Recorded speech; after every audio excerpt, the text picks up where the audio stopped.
in Nigeria from time immemorial. Current affairs. We have to fix our refineries. Politics. It's interactive. You can imagine if states, the federal government and state government, say, okay, all the vehicles we're going to use, all should come from Innocent or any other local manufacturer of automobiles in Nigeria. If a woman cannot build the family or her family, how can she build a nation? So it starts with the family. Well, if you talk of employment, unemployment in Nigeria is one of the indicators of socio-economic problems that we're having in the country. Let me just say it from 1960 to date. National Discourse, weekdays on NCTV.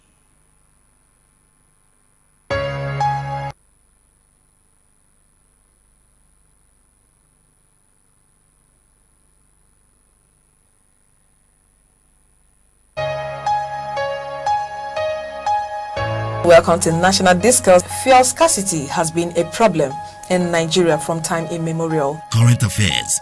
We have to fix our refineries. Politics. It's interactive. You can imagine if states, the federal government and state government, say, okay, all the vehicles we're going to use, all should come from Innocent or any other local manufacturer of automobiles in Nigeria. If a woman cannot build the family or her family, how can she build a nation? So it starts with the family. Well, if you talk of employment, unemployment in Nigeria is one of the indicators of socio-economic problems that we're having in the country. Let me just say it from 1960 to date. National Discourse, weekdays on NCTV.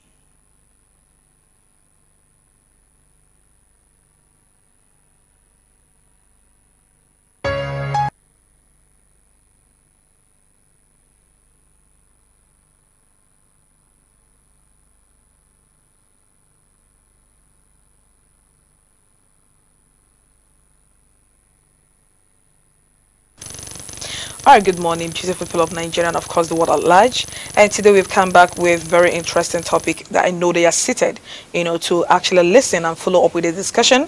And then you can visit us on our social media pages and join in this discussion, provided or in case you're not opportune to sit, in front of your screen and probably call in and all that.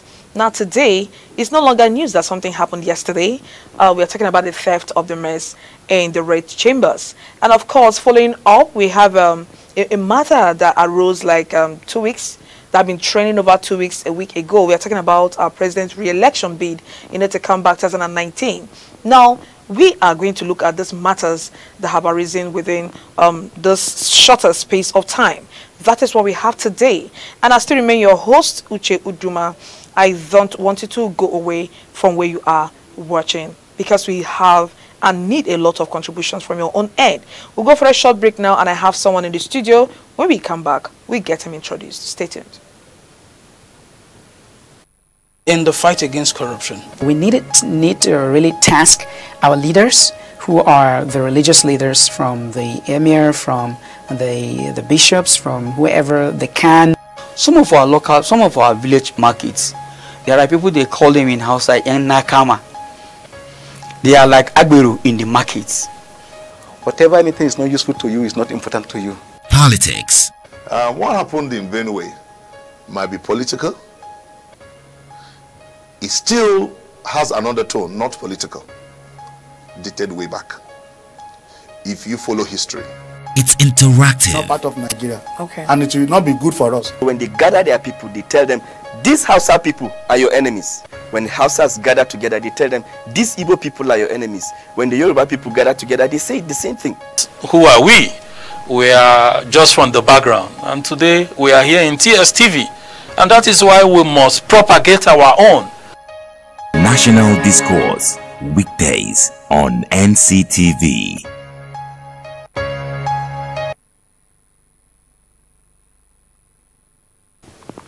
You're welcome back from that short break. And straight on, the first matter we are going to be dealing with is President Muhammadu Buhari's re-election bid. I mean, him coming back to, talk about he's coming back in 2019. But before then, I told you we have a guest in the house who I would want to introduce himself, you know, to the audience or to people out there that are actually watching this program right now. But I tell you, we have the right person in here that will do justice to this. A lot of reactions have been trailing that comment that the president is coming back. A lot of reactions to the negative and of course to the positive.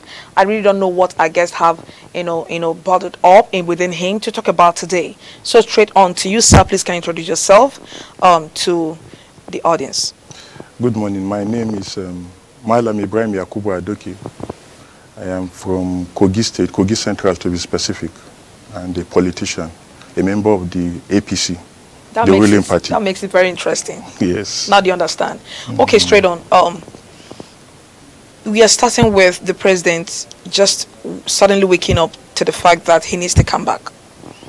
Why I say suddenly, just waking up, because so long as we can remember, in 2014, he actually said, it's on the papers, that he just wants just a term, a tenure. That is all. He just wants to come in and prove a point that he can actually change Nigeria. Of course, the slogan remains change. So for him to come out and say he was under pressure to come back again, I mean, what's that all about? Thank you for saying he said he will do one term. I am not for that. I have never in my prayers wanted the president to do one term. Really? And that has to do with the fact that I have no other country other than Nigeria. I have lived in this country for too long to understand that 4 years is not good enough. And he did not suddenly wake up. If you look at how he has carried on from the beginning, you will understand that 4 years, for anybody who understands how a system works, the president will stay beyond 4 years. He came in fighting corruption. The price of crude oil went down. He's full of aspiration. He is stronger than he used to be. And everybody can see that. There's nothing that can be better than Mr. President getting a second term. The economy, people are shouting. That's striking. Yes, yes. I will give you explanation. Don't worry. From 99, I have not seen any precedent that Nigerians have agreed to come back for a second term since 99. That's one. Then two, the economy was doing very bad. Can we take it slowly? Yes. You have not seen any president that Nigerians have actually agreed to come back. Accepted to come back for a second term. Your definition of Nigerians, are you talking about everybody, or are you talking about a particular group of people? No, I'm not talking of a particular group of people. Okay. I have not seen any president who says he wanted a re-election that Nigerians will say he has done a good job, he should come back. This has to do with the fact that a lot of people in Nigeria like to be negative. Reasons I might not be able to adduce. We need to start thinking positively about our country. We need to start thinking on how we can move forward. We need to start saying the fact that country is infinite. Country has no end. We need to understand that life is a continuum. It's like an abyss. You keep going and going. You build from one stage to the other. We have to understand that it's a building process. Okay, now, if it's a building process, do you think 8 years is enough for him to finish what he started? I will tell you something very interesting. Okay. 4 years is not good enough. 8 years is fantastic. But in 8 years, you can have somebody groomed that will understand the thinking of a generation. Can I take you back to 1999 Yes. election? Our then president Obasanjo came in, and he did 4 years. He went on to do 8 years, and at some point he started advocating for third term. Right. Yes. Now, where I asked that question is, if President Buhari is coming back with the intention to try probably continue from where he stopped in the 4 years, do you think it suffices that the 8 years is okay for him? Will he be able to achieve what he wants to achieve? The justification for asking for additional 4 years. That is what I'm asking about. What the president wants to achieve is not like building a house. You start today, you finish tomorrow. It's a system he is trying to put together. And you see, this is what you call idiosyncrasy. Different leaders have different idiosyncrasy. Okay. You will not put, you can juxtapose two kind of people. I can assure you, Buhari is not the kind of person, our president is not the kind of person that does not believe in the rule of law. Let me make this very, very clear to you. Okay.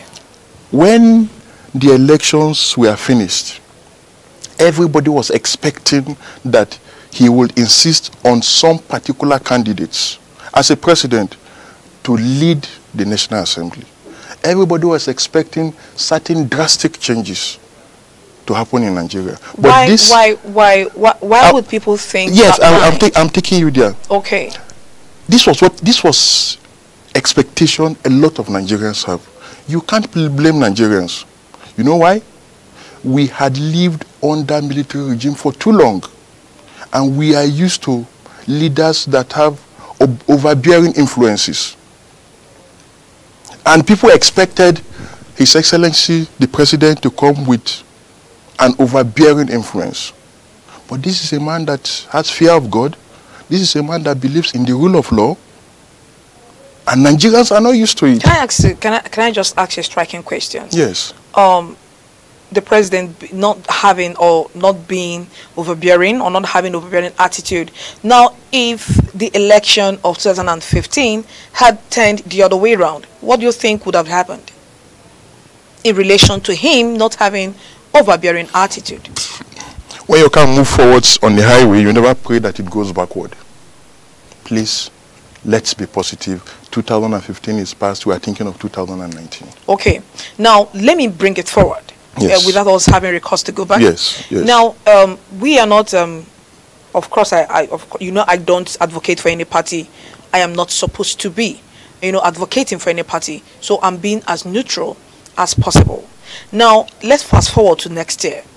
But eventually he comes out next year and probably it didn't work out the way it's supposed to be. After all, something happened in 2015 that so many people didn't expect will happen. I mean, we're talking about the outcome of the election.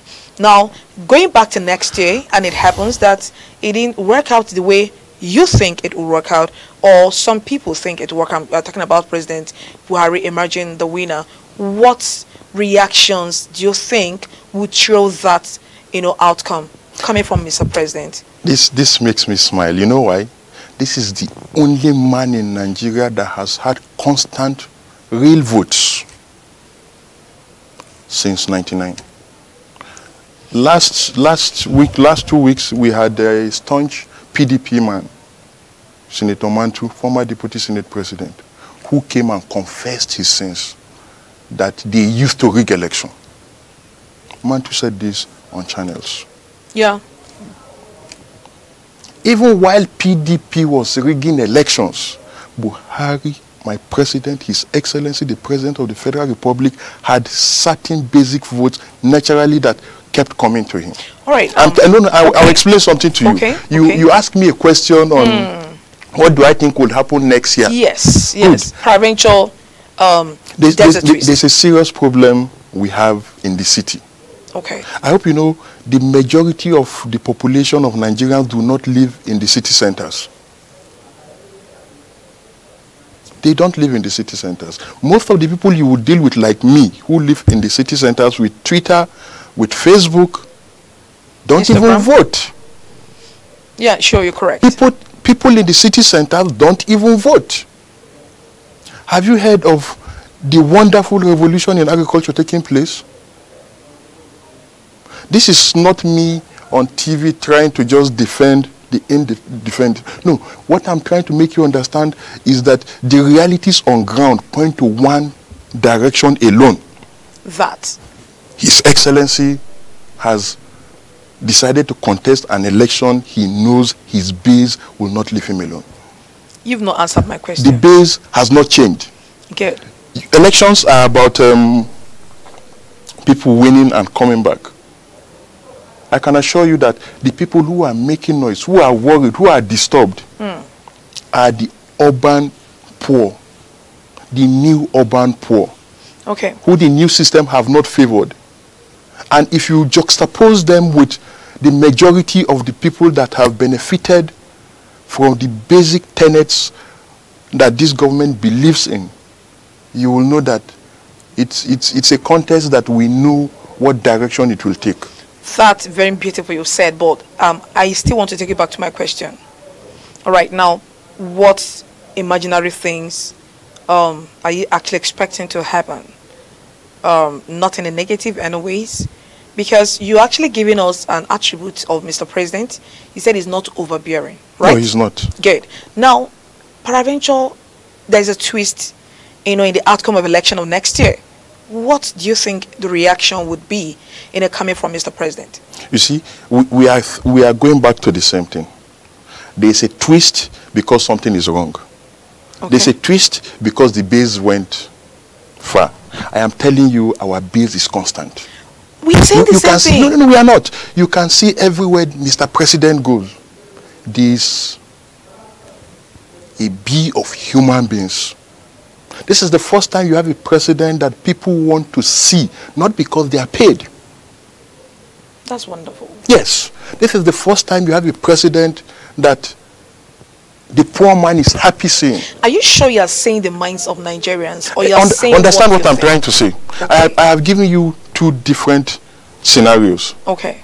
The city centers will tell you a different thing. Okay. And this has to do with the fact that there are no more free monies in the city centers. The masses in our villages, in the local areas, their standard of life have improved. They vote. Improvement of their standard of life should not be compared to your own. That you have an AC, you have a car, and you have used that as a yardstick to measure the village man, you are wrong. Okay. So, you have started enumerating most of the achievements of Mr. President, and that leads me to the next question, in as much as you didn't answer the other question, right? Fine. Now, I want you to understand something. Okay. It's not me telling you yes or me telling you no. It's me telling you the realities on ground. You are asking me, what do I think will be the possible scenario if it goes the other way? And I say, no, don't think like that. Okay, because I shouldn't think it should go the other way. I don't want you to think that it will go the other way and something like that. I want you to see the realities on ground. Politics is about statistics.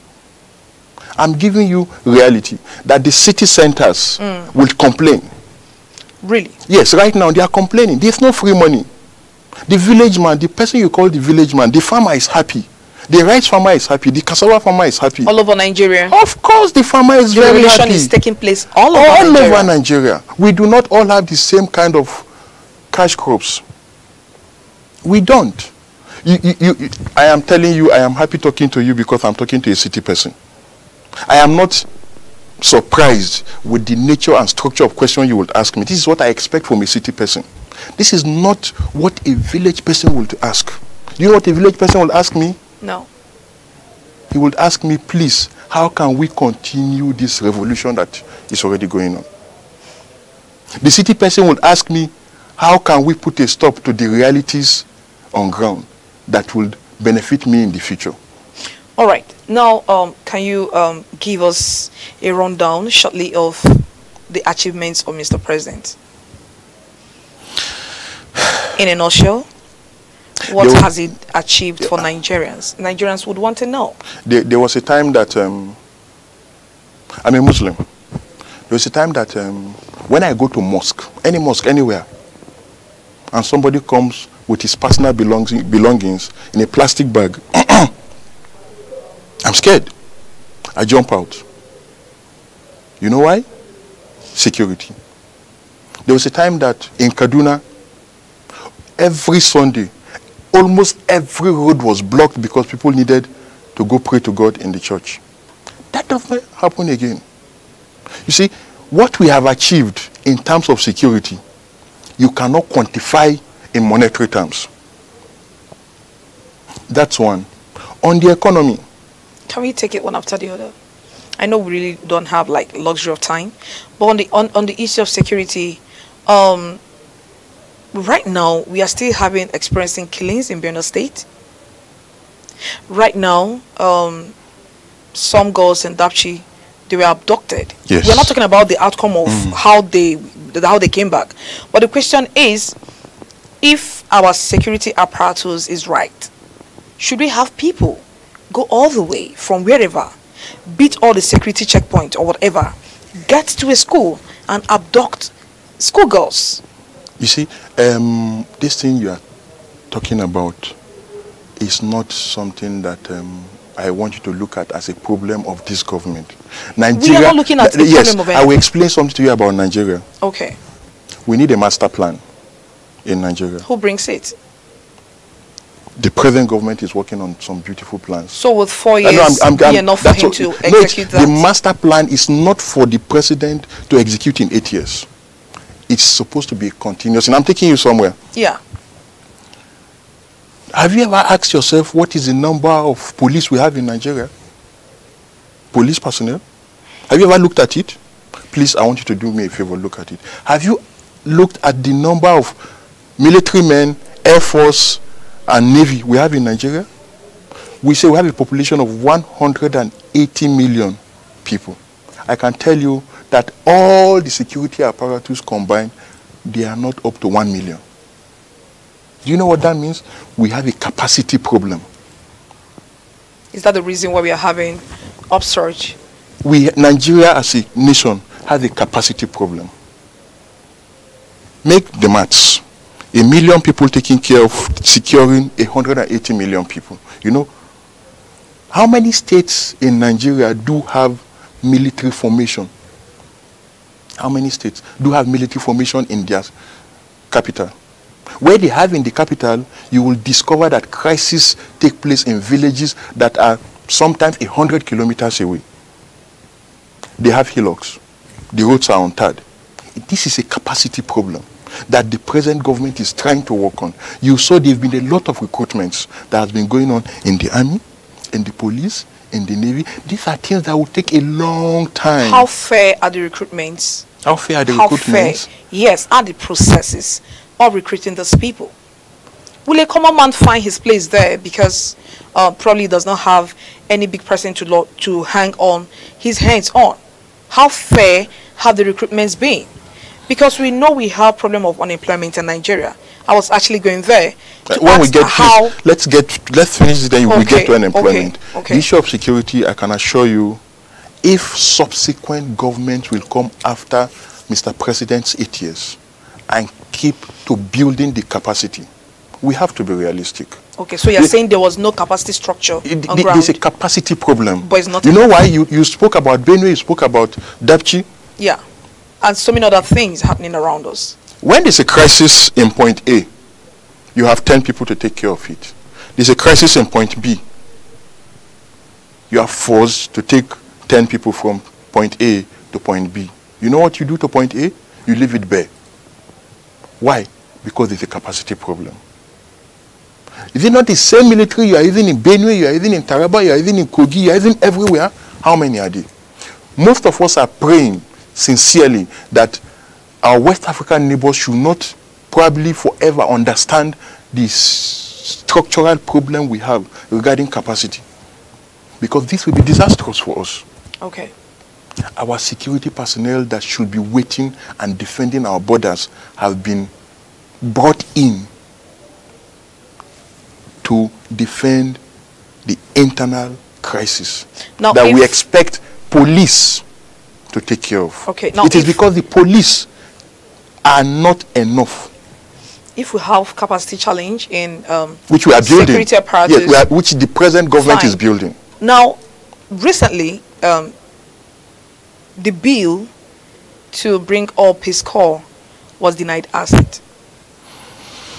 You see, we need to think positively about Nigeria. Yes, sir. Uche. Yes, sir. We are complaining about salaries. Many states cannot pay salary. Only the federal government has been able to continue not only to pay salary but to pay backlogs of allowances. you are thinking of Peace Corps as an organization. You are not thinking of overhead. You are not thinking of the salary of these people. You are not thinking of income for Nigeria. Fine. Now, the people we are supposed to add up, you say recruitments are ongoing. Yes. All right. Now, where are the salaries supposed to come from? You will have to understand that we do budget every year, and budget is incremental. So if you are going to be employing an average in the police, it's different from bringing a whole organizational structure to the system. Are you looking about the figures? Of course. Okay. Of course. If you want to employ people into the police, in the army, which we do every year in Nigeria, it's a different thing compared to saying you want to start a whole security apparatus, Peace Corps, opening office in the 36 states. It's humongous. So there is a right justification while the assent was denied. Yes, and that's why I spoke about capacity building. I was talking about something off the camera with you. Okay. This danger in expansion. Expansion is always good when it is taken incrementally. Okay. If you expand too fast, you fail. If you expand too slow, you fail. You will have to find the right rhythm, which this present government has found. Okay. And they are working incrementally on capacity building. Of course, the Nigerian man is wanting it now and now, which I understand. It's something we are used to, because we've always had military regime long ago. You can imagine somebody who is 40 now. When did we start democracy? Imagine somebody who is 50. He was already a matured adult with a straight-jacket thinking on how things work in Nigeria with the military before the coming of democracy. Okay. You can't take that away from his head. So sometimes he is caught in between thinking about the past that he knew, where things were done by fiat, and now that you have a man who understands the rule of law and says, look, let everything take shape the way it should. Let's remember again, this man has been in the military like all his life. This is the first time he's coming as a democratic president, or a president ruling during the democratic dispensation. So what's the twist? The twist is he's got beautiful and wonderful experience in the military to assist us move forward. That is why, in terms of security, you can see the achievements we have made. The other part is, as we grow older every day, they said, the older the wine, the better it is. We reason and think things through than we did when we were younger. Okay, so that is your justification for us having older people in power. It's not about having older people in power. It's about having the right people in power. Power has nothing to do with age. Really? Yes. What we should pray for is what we have. Having the right people who will not take decisions based on emotion, based on the masses said go. No. Think it through. We have a wonderful president who is thinking through before taking any decision. And because we are used to having overbearing people and people that take decisions by fiat, we find it difficult to understand. I'm just trying to see if it's possible for us to, if we can extend this time. But there's no problem. We'll be going for a short break now. When we come back, we are looking at how this administration has helped in employment. All right, because we know unemployment has been a very striking issue in Nigeria. So you sit back there. We'll go for a short break. When we come back, you give us justification why we should believe that this government has done well when it has to do with, getting the unemployed employed as they promised. Stay back. Welcome to National Discourse. Current affairs. We must not extricate anybody from corruption. If any one of them is found wanting, the due course and the law must take its course. Nation building. Administration is slightly different from the last one in the fight against corruption. We need to really task our leaders, who are the religious leaders, from the emir, from the bishops, from whoever they can. Some of our village markets, there are people, they call them in Hausa, Nakama. They are like Agberu in the markets.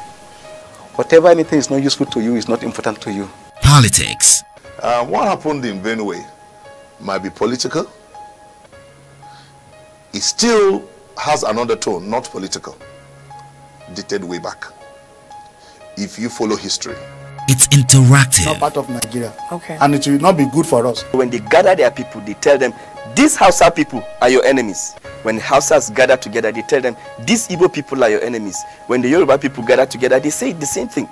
Who are we? We are just from the background. And today we are here in TSTV. And that is why we must propagate our own. National Discourse. Weekdays on NCTV.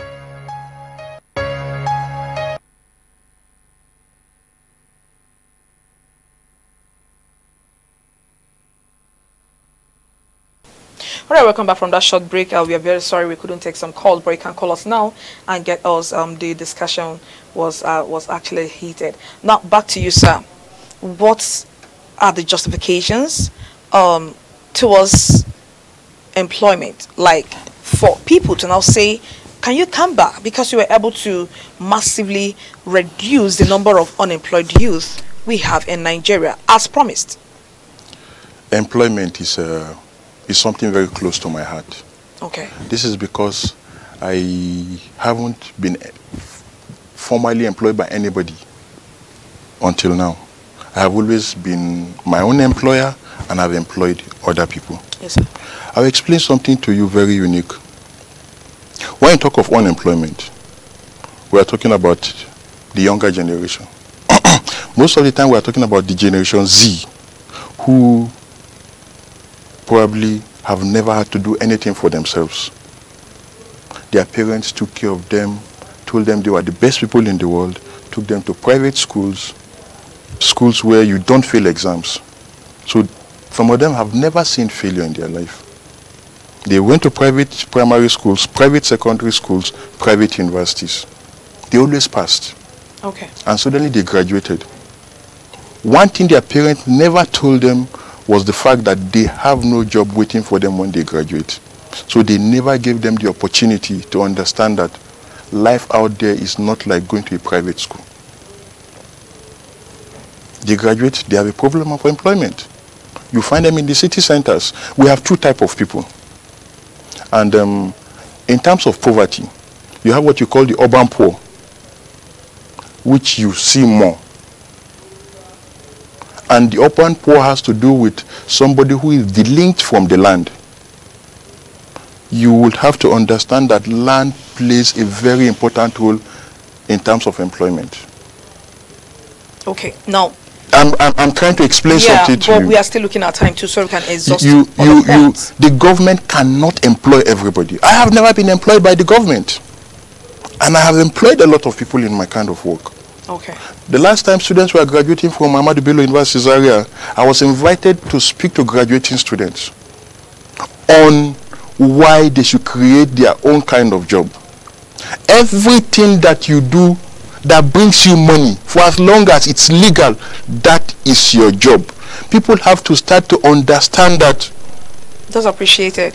Whatever you do, if you are sweeping the street and it's legal and you get paid for it and it pays your bill, that is your job. It doesn't mean you will die in that job. This is what you call class mobility. Your cleaner in this building today, tomorrow can become the MD of this company. Sure. Provided he is able to develop himself.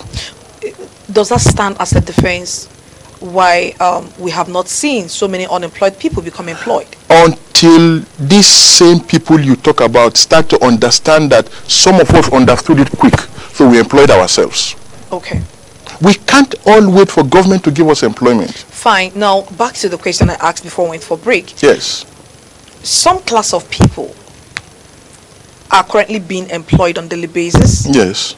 Across all parastatals. Yes. And of course all federal. I'm not talking about private organizations or institutes. It's different. We're talking about the one that falls under the jurisdiction of the federal government. Yes. Now people get employed on daily basis, and we still have a sect of people like those that don't know anybody still in a pact.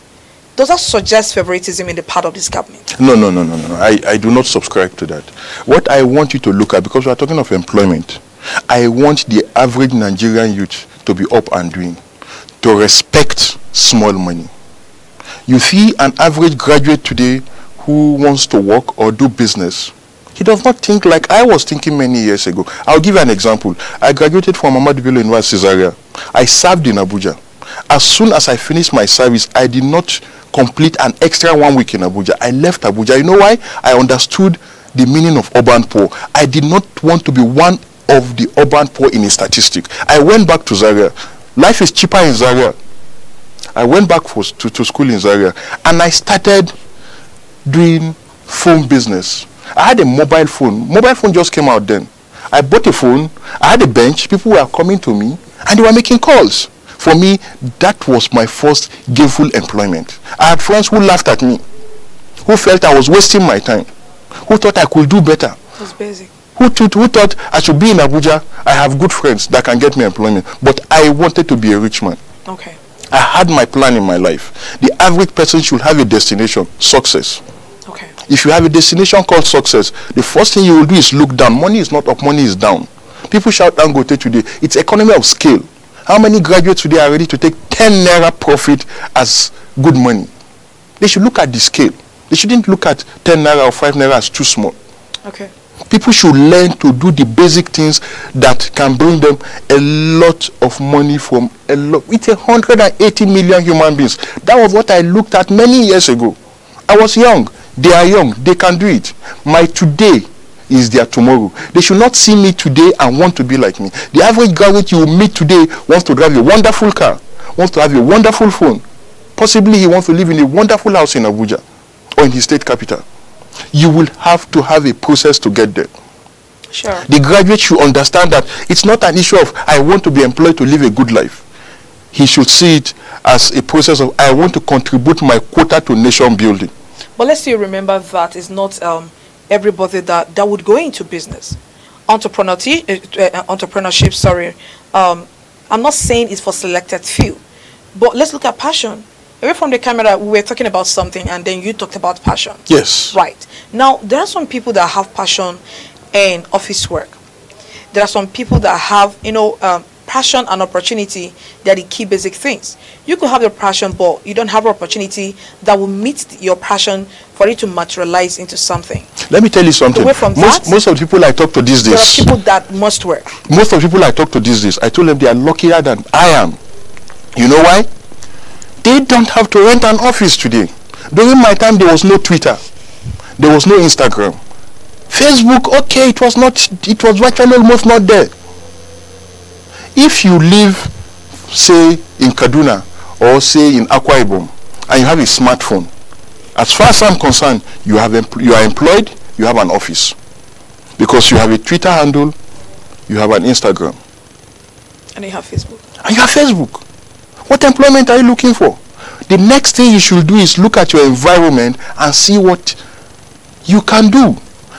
Look, have you heard of Airbnb? Airbed and Breakfast is the largest hotel chain in the world without a property. The largest hotel chain in the world without a property. What did they do? These guys discovered that there was need for people to travel and sleep in cheaper places.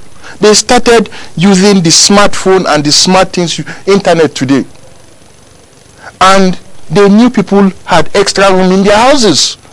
And they told them rent it out, they took a bit of it. I'm sure you have heard of Uber. Yes. Uber does not have property. Your car is Uber's property. Your car is Uber's property. Uber is one of the largest company in the stock market in the US today. This is the generation that is complaining about unemployment. I told you something from the beginning. They have been fed by their parents all along. Now they have gotten to a stage they have to face the realities of life. They have to understand that every day they walk the street, opportunities look at them. That's what I said. We know that the information you're passing out is very useful to people that are actually watching right now. But the truth remains that, like I said, I want to reiterate the fact that it's not everybody that will do business. Now, the federal ministries and parastatals that are set up, they're going to be run by people. It's humans that will run them. So if everybody going into business, who takes care of that? But away from that, sir, we actually have like 10 minutes to wrap up. So from your own side, you have not made it clear if the government was able to reduce unemployment. I was getting there. See, this is a huge issue. When you say unemployment, who are you talking about? Is it only the person who is fortunate to go to the university, college of education, and polytechnic you are talking about? Okay, let me just give you direction. You need to break it down. I'm coming. Because if you are talking of unemployment as a whole, right. if you look at the revolution this government has brought and the number of people that have gone back to the land to farm. Okay, now I think I actually made it very elaborate. Yes. Let me streamline it. Now, when this government came into power, or sorry, before they came into power, they promised Nigerians they're going to be paying the unemployed youth certain amount of money. Remember, we are still looking at justifications why our president should come back. If I may ask you, who is the unemployed youth? I want you to, no. I want you to understand something. Who is the unemployed youth? Are you referring to only those who have been fortunate to go to the university as unemployed youth? It depends on the category of people the administration was looking at before they made those promises. I hope you are aware that that program is on. Which of the programs? The program where the government is assisting unemployed youths. I'm aware it's on. And then there must be a criteria. Of course, extremely efficient way. There must be a criteria. You can't throw money away just because somebody says it's unemployed. If you have 3 people standing, okay, 1 is unemployed, 2 is unemployed, 3 is unemployed, who do you pay? You have to go down and look at certain criteria. Who has more opportunity to assisting himself and the general public? Who has no opportunity at all? You have people who are sick. They should be number 1 that should be assisted. I told you, I never had this issue of opportunity. Opportunity abounds all over Nigeria. It depends on what you want to do. Why can't the young people come together and work together and prepare for tomorrow? What you're talking about has been existing from one, dispensation, democratic dispensation, to another, that's been led by someone. Now, of course, every government is characterized by criticism. When the last administration was functional or was in power, this was a bunch of criticism coming from the ruling party right now. Is it that we didn't understand the fact that unemployment was not a problem of the government as at then? We had a wonderful understanding of the problem of unemployment before the APC came into power, and that has to do with the realities that were on ground. And we had solutions to this. And one of the solutions is we keep telling people, go back to the land. Anywhere in the world, go back to the land. You cannot say just because you have been fortunate to go to the university, you must work in an office. When we say go back to the land, we are not saying go and farm. It's not only farming that you do when you go back to the land. It's a whole thing. You have people who farm. Okay. You have people who trade in commodities. I have done this. I have traded in commodity without using my own money. I knew the buyer, I knew the seller, and I took my commission. If I could do it from nowhere, the present generation can do better. I had no Twitter, I had no Facebook, I had no way to advertise product. They are in the best time in the world. Oh, we're sorry, we can't actually attend to most of these messages. We'll do that on our social media handles. Sorry, sir, we have roughly 5 minutes to round off. You have made your point and given your justification. Of course, it still remains your personal opinion. Yes, yes. Yeah, what you think does not represent the voice of the masses out there. No. Good. Now, before we wrap up, you have spoke about some points that should be able to bring Mr. President back. And I listened very well. When you said, Mr. President, age should not be a factor. It's not a factor. Fine. And he's one person that does not listen to the voices of people that is not being pushed to do certain things. But in the statement that we are getting, or we got, that is making him come back, the statement that was released, he said he never intended to, but people are actually forcing it down his throat because they believe in him to come around for a second time. How do you correct that? What a contradiction. You told me he doesn't listen to people, and then you tell people tell him that he should come back and then rule. I will tell you one thing. We are just fortunate this time around in Nigeria to have Mr. President as our president. Do you know, when you go to talk to your father, he sits and listens to you. Sometimes he listens so much that you wonder if he's really listening to you. Does he listen to everybody? Or he listens to everybody, some group of people? Government is a system. He listens to the system. And he is trying to make the system work. Okay. For me and you. Okay. I want Nigerians to start thinking positively. Leaders Nigerians? Yes. Think positively. Think positively. Leaders don't fail. System can fail. Because leaders will always come and go.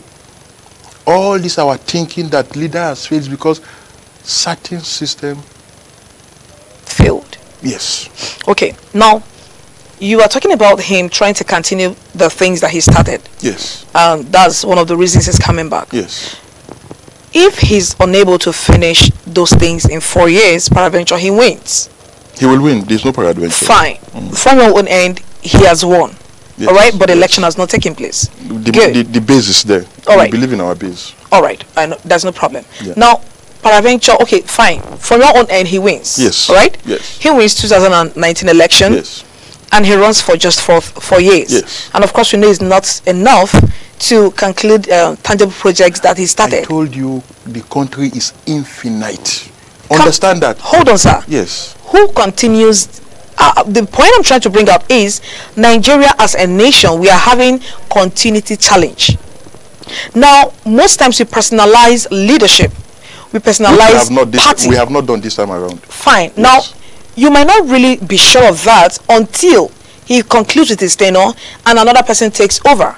If the person will be okay to continue from where he stopped. We are having continuity challenge because, like I said, it's been a personal thing rather than the government thing. Until now. So you can't conclude on that, like I said, until he hands over to another person. The idiosyncrasy of our present leader shows that leadership has not been personalized. It's the most important thing in the leader is his idiosyncrasy. You need to understudy the idiosyncrasy of a leader to understand how his tomorrow will be. I want Nigerians to read and open up their mind. Fine. Now, what we are aware that is not every project that the past administration started that we had continuity with. Are there some projects that we are left behind? Are there some projects that this started is the from the first time scratch? Since '99, I am seeing a government only continuing old projects. All projects? Yes. No abandoned projects? No. This is the first time. Take Abuja for example. Now you live in Abuja. If you live in Abuja in the last 4 years and you do some juxtapositioning, you will understand this is where you live. This is where you can see what is happening. There's no new project in Abuja for the first time since '99. The Honorable Minister said there is no need for a new project. This is what the government is insisting on. We are building capacity. We are moving the nation forward. What we expect after 8 years that will still come back is that whoever is in government should continue from where the previous people stopped. This is the first time you have a minister who says he's not going to give land.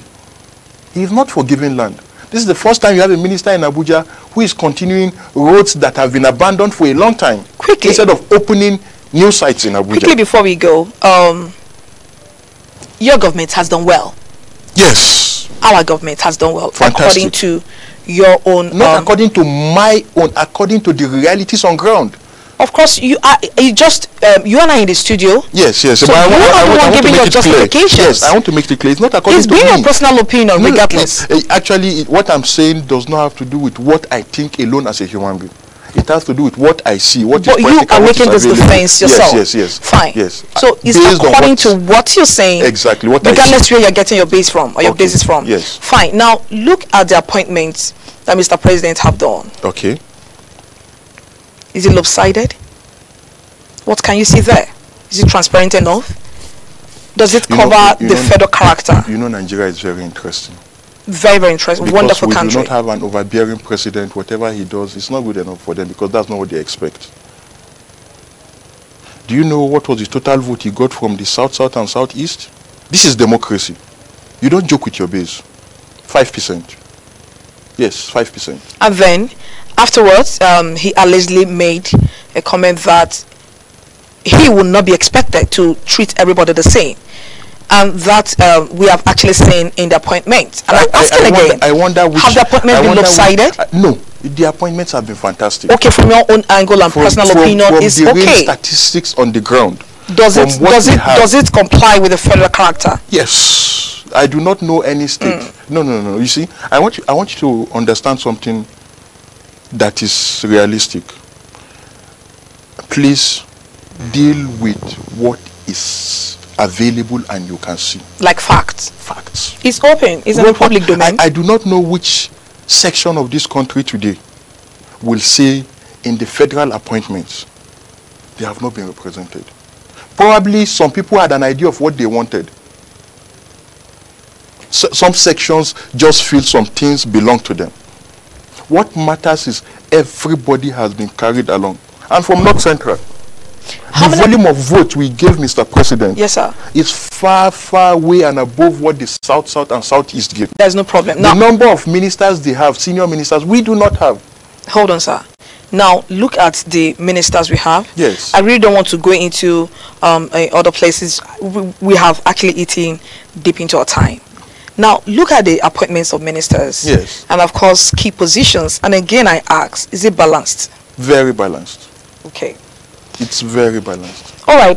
In a minute, I would want you to talk to Nigerians. Sorry, we couldn't exhaust what we have. He will surely come back for us to continue with this discussion. I just want Nigerians to think positively. We should stop this attitude of just thinking negative. We should read. We should understand we are in a federal system. In a federal system, you have three tiers of government. And then in the constitution, you have the exclusive list, you have the concurrent list, and you have the residual list. People should try to understand that not every blame should come to the center. There are certain things that are left for the local government. There are certain things that are left for the states. And there are certain things that are exclusive to the federal government. So you cannot say Buhari has failed, the president has failed, APC has failed all the time, when you have not really gone to understand the realities that are just around you. Please, let's read, let's find the realities around ourselves before we put the blame on anybody. All right. In as much as uneasy lies the herd that bears the cap, of course, we know that if you are the one heading any place, every gain, blame, and every success is accorded to the person. We are not complaining. We don't want to go into that. Yes. So Nigerians, instead of complaining, like you said, you can just do the needful. I mean, you can be for, you can be against. This is democracy. This is the best type of democracy. So what you do is go out there and pick up your PVC. The registration is still on, and it ends, and it's been extended to December, right? Pick up your PVC. Prepare to bring us back in 2019. That's what I hope you're not campaigning here. No. All right. You can follow us up on our social media handles. And sorry, we couldn't take some calls and all that, but sure he'll be back again to continue from where he stopped. And so sorry again, we could not touch the most places we're supposed to touch. And let's remember again, I think the news flash we had this morning is that the mess has been found. Yes. So go back to your social media handles and read up all the things. And this is where we actually say goodbye from National Discourse this beautiful morning. I still remain your host, Uche Uduma, saying goodbye. Thank you, sir.